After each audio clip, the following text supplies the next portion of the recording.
Sexta-feira passada foi o Dia Mundial de Conscientização sobre o AVC. A cada ano no mundo, 13 milhões de pessoas têm um AVC, um acidente vascular cerebral.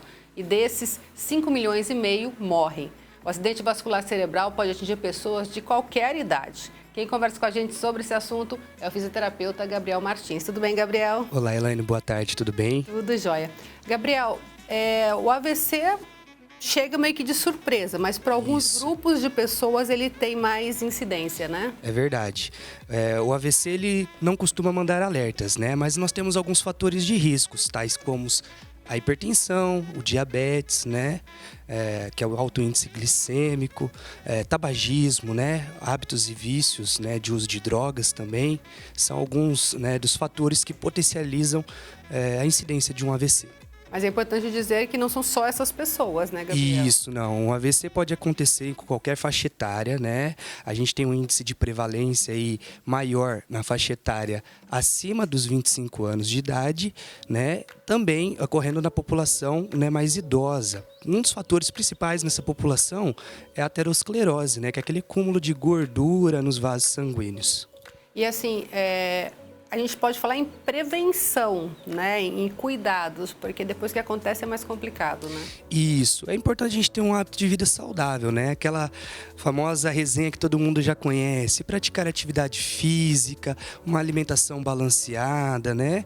Evitar estresse e fazer check-ups anuais, né, periódicos com o seu médico. Isso também pode revelar alguns sinais que podem, né, estar correlacionados ou não a um evento de AVC. Dá para se ter, por exemplo, uma ideia se a pessoa pode desenvolver um AVC e já trabalhar nisso?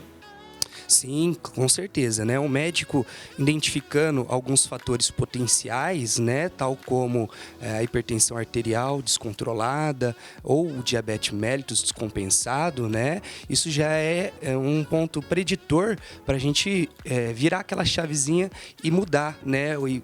Começar, então, a buscar uma prevenção do AVC através de uma atividade, vamos dizer assim, mais saudável do dia a dia. Agora, depois que acontece, a fisioterapia é uma mãezona, né? Ajuda em vários aspectos para melhorar a qualidade de vida. Estou vendo que você está com uma luva diferente aí. Isso, Elaine. Após, então, a ocorrência de um AVC, a fisioterapia ela tem um papel fundamental, né? Que é o restabelecimento das atividades funcionais do indivíduo. Principalmente, esse indivíduo ele é cometido por um que a gente chama de paresia, né? Ou uma fraqueza que tem característica de pegar metade do corpo deste indivíduo, né? Então, com esse comprometimento, pode haver também a disfagia, a dificuldade de engolir, né? Assimetrias da musculatura da face, as assimetrias com relação à força, né, de metade do corpo do indivíduo, seja do membro superior ou do membro inferior. Então, a fisioterapia, junto com uma equipe multiprofissional, vai ter esse papel extremamente importante de restabelecimento dessas atividades funcionais. Hoje eu trouxe aqui, né, o que a gente tem como evidência A, que a gente divide os níveis de evidência entre A, B e C, e é importante, né, nos dias de hoje a gente está falando um pouco sobre evidência científica. E essa aqui, desculpe. Essa aqui é a interface cérebro-máquina, então ela é uma luva robótica, né? Onde são posicionados eletrodos no escalpo do paciente e esses eletrodos se comunicam com o computador que envia sinal para essa luva que vai mover, então, o membro do indivíduo. Então, ele vai ter intenção de abrir ou fechar a mão. E através do fortalecimento desse circuito, através da neuroplasticidade, que é a principal ferramenta que nosso cérebro tem para se readaptar, se remodelar a novas condições, é possível, então, a gente ter a recuperação dos movimentos do membro superior, né?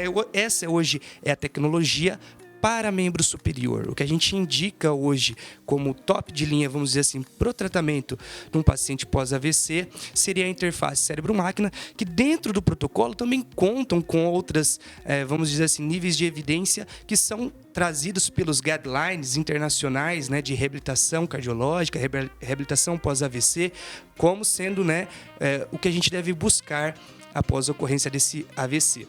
Então, é a prática mental do exercício, é a luva robótica e a prática física, não menos importante, o teste da atividade funcional e também o que a gente chama de home program, né? Os exercícios domiciliares. Então, são os principais, vamos dizer assim, terapias que nós temos para nos guiar hoje no tratamento pós-AVC.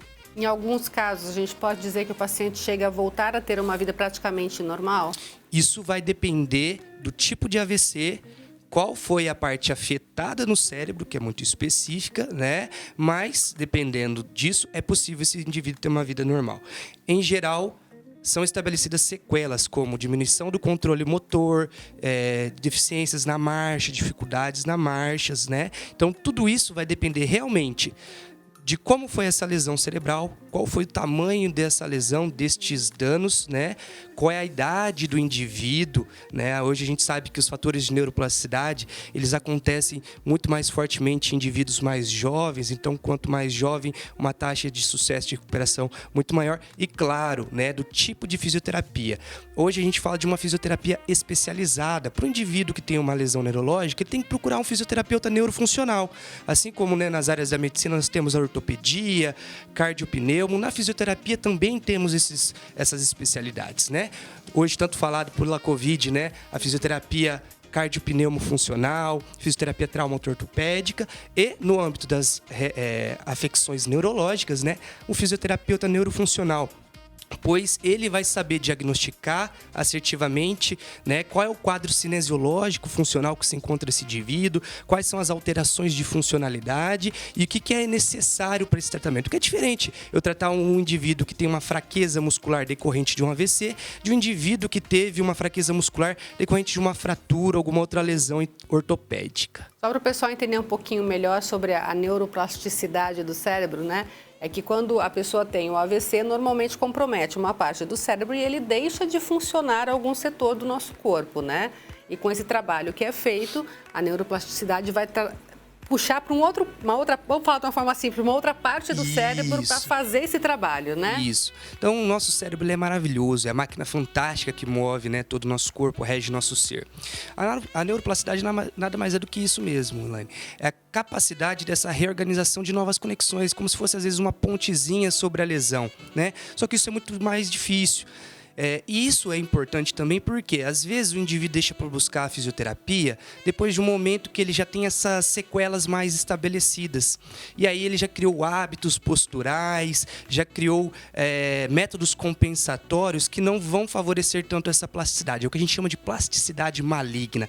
Hoje, no AVC, o que a gente lembra sempre, né? O indivíduo sofreu um AVC. Primeira coisa é vir um vizinho, vir um colega com uma bolinha. Aperta essa bolinha aqui para fortalecer a mão, né?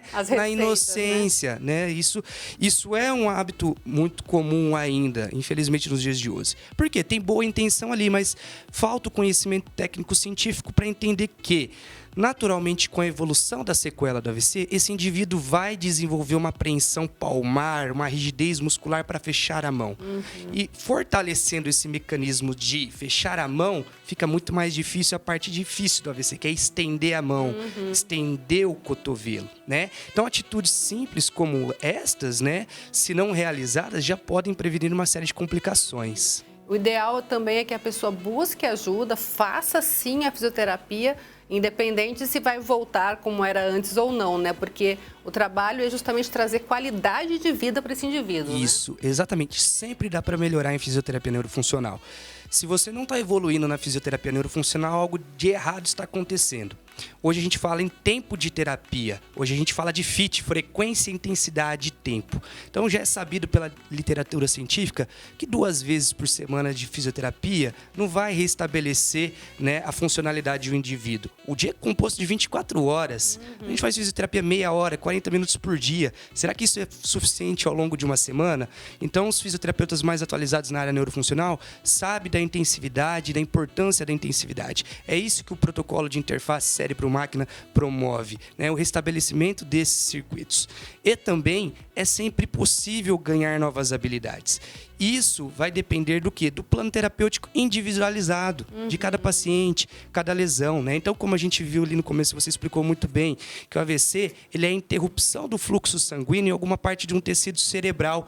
E o nosso tecido cerebral é o que rege todas as funções, né? No corpo, nós temos a representação lá no cérebro. Então, uma parte é representada pela mão, outra parte é representada pela face, pela perna. Então, há AVCs que comprometem mais o membro superior, há AVCs que comprometem mais o membro inferior. dor, e sempre pautado na fisioterapia neurofuncional, nós vamos conseguir elencar atividades que vão promover a melhora da qualidade de vida. Então, se o indivíduo tinha dificuldade de alcançar um copo para tomar uma água, uma atividade simples do dia a dia, é possível treinar essa habilidade e melhorar essa qualidade. Se o indivíduo tinha dificuldade de pegar o controle remoto para mudar de canal, manusear o celular, é possível trabalhar em cima dessas atividades funcionais e ter ganhos que vão trazer qualidade de vida para este indivíduo. É o mais importante. É o mais importante. Gabriel, quem quiser mais informações, quiser bater um papo contigo, te acha no Instagram, é isso? Acha no meu Instagram, @_GabrielFísio, pelo contato 449-8811-7798 também.